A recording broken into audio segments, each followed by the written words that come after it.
kono aku jalbai di manista koa ilahi sabila. Bukan itu aja. Jadi tugas ulama itu cuma ikut dong.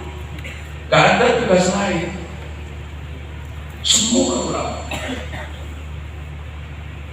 Di manusia dari langit lewat di dunia diselamatkan. Cuman masalahnya manusia ini harus diselamatkan ini lewat dunia. Nah, ulama itu berada di dunia. Jadi menyelamatkan manusia yang lewat di dunia. Nah itu aja yang jadi masalah.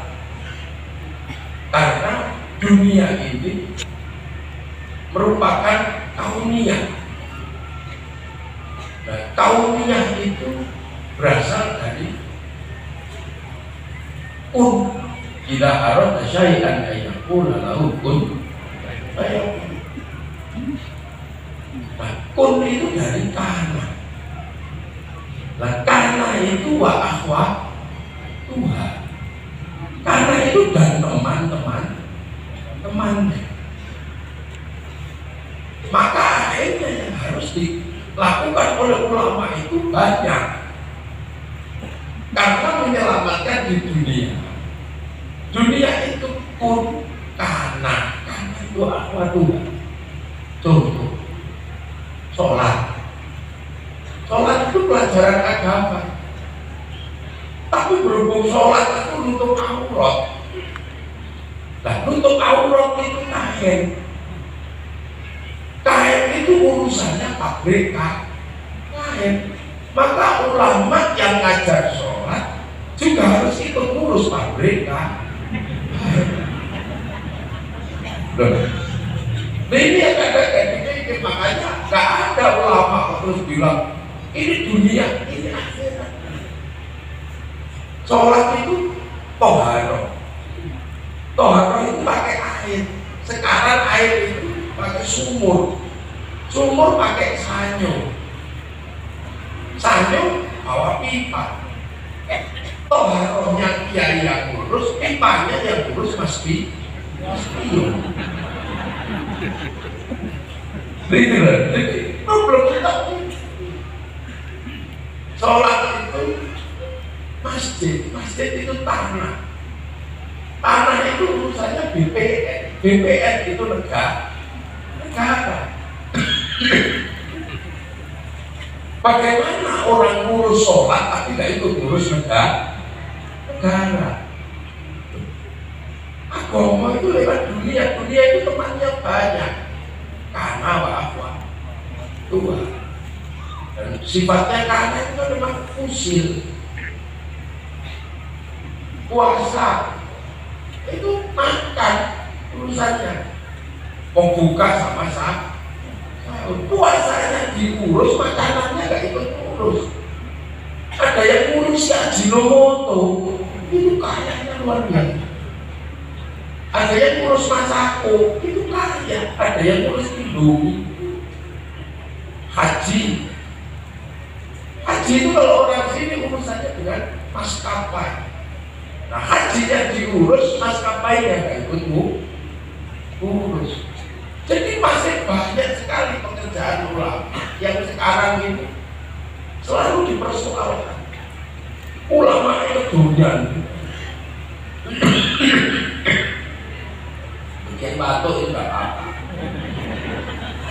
Bikin batuk. Nah itu. Makanya kemudian ulama ini punya pekerjaan banyak. Ulama punya pekerjaan banyak. Kenapa? Bimbing umat. Dan ulama ini tidak satu model. Karena apa? Hidup di dunia yang berbeda. Maka menghasilkan tipologi pembelajaran agama yang bervariasi. Ulama Bawean pasti gayanya beda dengan ulama Gresik. Ulama Bawean beda dengan ulama Madura. Ulama Jawa Tengah beda gayanya dengan ulama Jawa Timur. Itu makanya gaya ulama yang berbeda-beda inilah yang terjadi.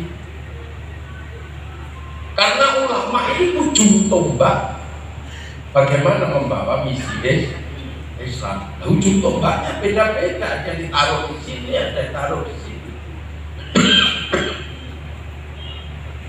Dan dinamika ulama yang bervariasi itu, yang akhirnya kemudian menyadarkan semuanya bahwa semua orang harus sadar bahwa dia hidup di zaman para ulama.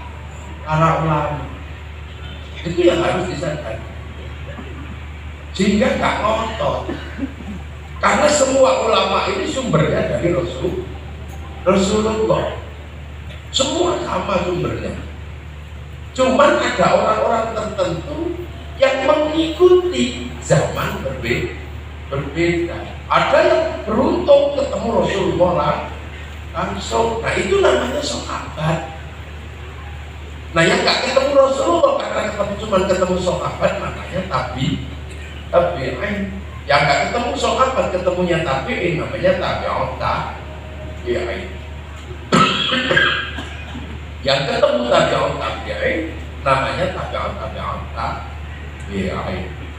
Nah kalau dari urutan itu terus orang kayak kita di Bawean tahun 2000 ini namanya apa? Lah kayak di level marketing. Tabi'in. Nah ini. Jadi kita ini adalah orang-orang yang mengikuti Rasulullah tapi hidup di zaman para ulama.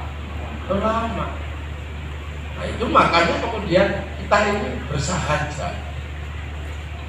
Ya kesadaran bahwa kita hidup di zaman para ulama sehingga kita ini nggak ngotot. Punya kesadaran keulamaan itu membuat kita ini nggak ngotot. Nah beberapa yang tidak punya kesadaran ulama, ini ngotot. Hidup di zaman ulama, tapi kesadarannya seperti gayanya sahabat itu mulai muncul sekarang. Sahabat makan pakai 3 jari langsung dicontoh. Dia lupa bahwa hidup di zaman ulama yang makanannya soto. Lupa. Kelacelok. Lupa. Nah, makanya murid-muridnya ulama ini nggak ada yang ngotot harus makan 3 jari gitu ya enggak. Ada yang ngotot harus pakai jenggot. Nah, ini kan rasnya Rasulullah di sana, Aryanun. Yang memang di zaman itu orang kalau nggak berjenggot jelek. Tapi ras ini Mongoloid ini kan gak ada jenggotnya nggak ada. Paling 12. Ya akhirnya kesadaran ulama ini nggak memaksakan harus hidup seperti zaman sahabat. Nah inilah maka kemudian ketika dibikin organisasi namanya Nahdlatul Ulama yang mengikuti standar gayanya ulama, di mana dia berada ya sudah itu gaya. Nah, apakah kemudian Nahdlatul Ulama ini baru? Ya, nama organisasinya baru, tapi khitab diniahnya ya nggak ada yang baru, lama semua. Sebelum ada NU ya orang udah tahlilan, ya sudah yasinan, ya sudah tirbaan. Makanya di NU ada al-muhafadzatu alal qadimis soleh. Itu adalah kesadaran bahwa kesadaran agama itu adalah kesadaran, ada kesadaran zaman sahabat, tabi'in, kayak beda. Makanya ketika kesadaran ulama itu datang, ya sudah gayanya beda-beda. Ketika ulama Bawean ngadepi orang-orang Bawean, yang gayanya kayak Bawean. Kalau sahabat ya gayanya sahabat. Sahabat murid Nabi. Kalau zikir ya begini aja cukup. Langsung musuh ke murid-murid Nabi. Lah kalau muridnya sok apa di bawah terus diajak diem begini, dia tidur. Makanya kemudian muridnya para ulama di bawah ya gede-gede kalau iblo. Sekaligus bunyi. Karena kesadaran ini. Kalau tidak bunyi, kasihan yang tua-tua itu tidak dengar terus nggak bisa menirukan. Makanya kiai-kiai di level para ulama dikene la ilaha illallah. Satu biar yang tua-tua itu bisa dengar dan menirukan. Yang kedua biar nggak tidur. Nah, makanya NU itu gayanya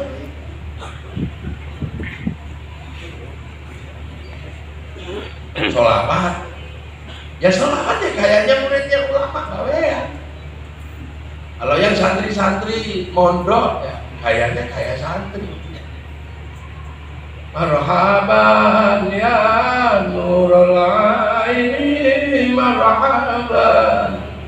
Marhaban jantar usaha ini Allah marhaban. Santri-santri kalau yang gayanya anak-anak isyadi ya kayak beda lagi. Anak ketawa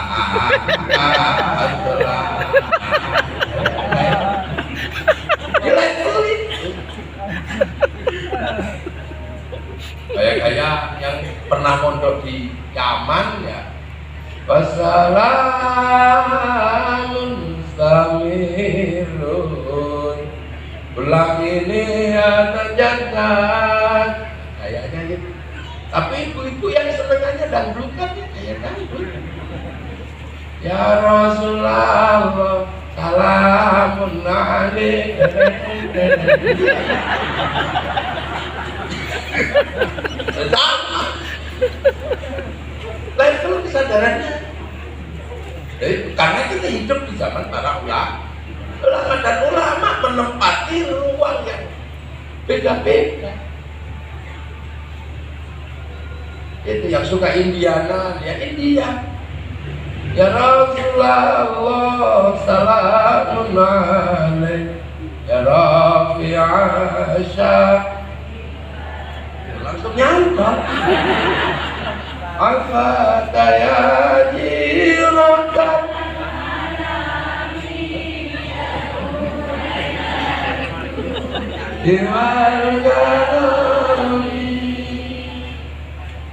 kan India Tunggi Homata Eloi Tunggi ini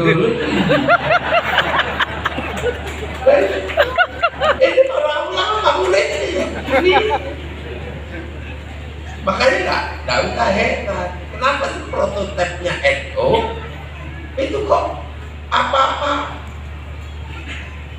terlibat, apa-apa ada. Ya karena orang diajarkan betul bahwa kita ini adalah level pengikut Rasulullah di zaman para ulama. Ya nggak pernah dibolehkan lupa bahwa kita ini cuma level muridnya ulama. Ya bikin TPQ, bikin TPA, sholawatan, ya sudah. Ini gaya pengikut Rasulullah di zaman para ulama. Nah kalau di Jawa ya beda, pakai lagu Jawa. Ya Nabi salam alaika, ya Rasul salam alaika. Angliya numpak perahu layar. Iya, yang di Sunda ya beda lagi. Sunda ya gaya Sunda. Gitu. Ya Rasulullah salamun alaik. Ya Rabbi asyani wa darati asfataya jiratal alami. Ya uhailal judi wal karon aslilin makejah. Nah ini yang kemudian orang kalau tidak paham ini sering mengatakan ini adalah bid'ah. Itu karena orang ini pengen betul berislam dengan baik, tapi langsung nyontoh di generasinya para sahabat. Nah inilah yang terjadi. Pak Khalid Basalamah itu kan pengen langsung nyontoh Rasul, ya nggak apa-apa. Nah kalau zaman Rasul memang nggak ada wayang, ya nggak apa-apa kalau dia nggak suka wayang. Tapi kan dia lupa bahwa zaman Rasul nggak ada mobil, dia pakai mobil. Nah agar orang ingat bahwa kehidupan kita atau di level para ulama, maka waktu itu dibikinlah namanya Jam'iyah Nahdlatul Ulama, pendirinya Kiai Hasyim Asy'ari. Dan ulama itu adalah pewaris Nabi. Makanya kita juga selalu diingatkan pewaris Nabi 1, 2, 3 sampai panjang. Hasyim Asy'ari mewarisi ilmu dari Mbah Khalil, dari Mbah Soleh, dari Mbah Asy'ari. Mbah Asy'ari mewarisi ilmu dari Mbah Khairon. Mbah Khairon mewarisi ilmu dari Mbah Abdul Wahid Solotigo. Mbah Abdul Wahid mewarisi ilmu dari Mbah Abdul Halim Boyolali. Mbah Abdul Halim dari Mbah Sufyan. Mbah Sufyan dari Mbah Jabar. Mbah Jabar dari Mbah Abdul Rahman Lasem. Mbah Abdul Rahman dari Mbah Abdul Halim Benowo. Mbah Abdul Halim dari Mbah Cokrojoyo Sunan Geseng. Sunan Geseng dari Sunan Kalijogo. Sunan Kalijogo dari Sunan Bonang. Sunan Bonang dari Sunan Ampel. Sunan Ampel dari Mbah Brohim Asmoro Kondi Tuban. Mbah Brohim dari Sayyid Jumadil Kubro. Sayyid Jumadil Kubro dari Sayyid Muhammad. Sayyid Muhammad dari Sayyid Ahmad Jalaluddin Syah. Sayyid Ahmad Jalaluddin dari Sayyid Abdul Malik Mongol. Dari Sayyid Alawi Amil Fakih. Dari Sayyid Ahmad Sofib Medbat. Dari Sayyid Ali Khalid Qasam. Dari Sayyid Alwi. Dari Sayyid Muhammad. Dari Sayyid Alwi. Dari Sayyid Ubaidillah. Dari Sayyid Ahmad Al-Muhajir. Dari Sayyid Aisyah. Dari Sayyid Muhammad. Dari Sayyid Ali Mulaiti. Dari Sayyid Ja'far Shadiq. Dari Sayyid Bakir. Sayyid Bakir dari Sayyid Ali Zainal Abidin. Dari Sayyidina Hasan Husain. Dari Sayyidina Ali. Nah ini yang langsung dari Rasulullah Muhammad Sallallahu Alaihi Wasallam. Nah itu maka dijaga semua. Jadi makanya Nahdlatul Ulama nggak pernah ribet. Jadi kita ini dari tradisi wali, ya sudah, kita ngakui bahwa kita ini dari wali. Nah kenapa dari wali? Ya karena memang dulu kita ini orang Indonesia, agamanya Hindu, makanya kita ngotot. Dari siapa Islam ini? Dari wali, penyebarnya wali. Karena dulu Hindu, orang Hindu itu yang boleh ngomong agama itu kasta Brahmana. Kasta Brahmana itu kasta tertinggi. Kasta di bawahnya ada kasta Ksatria. Ksatria itu para raja, dia nggak boleh ngomong agama. Di bawahnya ada Wisya, kastanya pegawai, nggak boleh ngomong agama. Di bawahnya ada Sudra. Sudra itu petani, pedagang. Sekaya apapun pedagang itu Sudra, nggak boleh ngomong agama. Loh, makanya ketika Islam datang ke sini di bawah saudagar, ya nggak diterima. Mau saudagar kok ngomong agama. Nah itulah makanya nenek-nenek moyang kita selalu mengatakan bahwa Islam itu disebarkan oleh para wali, karena yang berkedudukan seperti Brahmana itu adalah wali. Makanya kalau ada yang bertanya kenapa yang ke Eropa panglima perang, yang ke Afrika panglima perang, yang ke sini kok wali? Ya karena yang di sini dulu yang menyebar agama itu Brahmana. Nah Brahmana itu ya kelasnya lah khaufun alaihim wa lahum yahzanun. Makanya yang dikirim ke sini adalah para wali. Nah inilah yang menyebabkan kalau kemudian santri ditanya, loh buktinya mana wali? Ya kita cuma bisa tunjukkan kuburannya. Catatannya mana? Loh, wali kok pakai catatan? Wali itu nggak pakai catatan. Wali itu kalau menginginkan sesuatu atau punya program sesuatu, nggak pakai nulis proposal, nggak pakai diskusi wali itu. Karena wali kalau punya gagasan sesuatu langsung download ke Lauhil Mahfuz. Lalu download sana, Lauhil Mahfuz kan ke laut kan. Artisnya Allah kan di Lauhil Mahfuz ya. daun jatuh kapan kan tahu itu, kalau orang tahu lautil mahfuz. Lah wali itu langsung ke sana, langsung online. Qalu rabbuna wa summa istaqamu tatanazzalu alaihimul malaikah alla takhafu wa la tahzanu. Makanya wali-wali itu kalau pengen sesuatu duduk ini aja 3 tahun online sebenarnya. Nah kita ini kan nggak pernah punya kemampuan online. Oh kita ini diajak online 1 jam tidur. Ya Allah, ya Allah, ya Allah. Nah itu makanya kemudian kita ini meneruskan para wali. Gitu. Nah agama yang harus ditanam di sini. Yang tadinya para wali itu juga mau ngomong agama. Cuman karena agama itu mau diturunkan di sini, di dunia Jawa itu, dunia Bapean, ya akhirnya agama ketemu dengan problem-problem ke dunia. Jadi akhirnya kemudian para wali ini juga menata dunia. Menata dunia, wali-wali ini menata dunia. Makanya ketika ngajarkan sholat, ya gak semata-mata ngajar sholat, tapi menata kehidupan. Sholatnya diajarkan dengan kalimat sembahyang. Tapi agar orang bisa sholat dengan tenang, ya ditata masyarakatnya. Gimana caranya? Ya bagaimana kemudian mendekati kekuasaan. Para wali memasukkan keluarganya, memasukkan saudara-saudaranya berdekatan dengan Majapahit. Masuk ke sana, Sunan Ampel masuk. Punya saudara, punya murid masuk ke situ. Berada di kekuasaan Majapahit. Karena kalau kemudian berbicara Islam yang berbeda dengan Majapahit, ya pasti dihabisi, pasti disikat sama Majapahit. Karena apa? Beda paham. Makanya ketika dalam paham agama ada makafa billahi syahida Muhammadur Rasulullah walladzina ma'ahu asyidda walal kufar ruhama bainahum tarahum ruk'an sujada yaqtabuna fadlan minallah wa ridwanan simahum fi wujuhihim min sujud. Dalika mataluhum fit Taurat wa mataluhum fil Injil kazar'in. Ada setelah Islam era Nabi, era sahabat, asyiddaw alal kufar, ruhama bainahum, era khulafaur rasyidin, kemudian tarahum ruk'an sujada yaqtabuna fadlan minallah, era kodifikasi.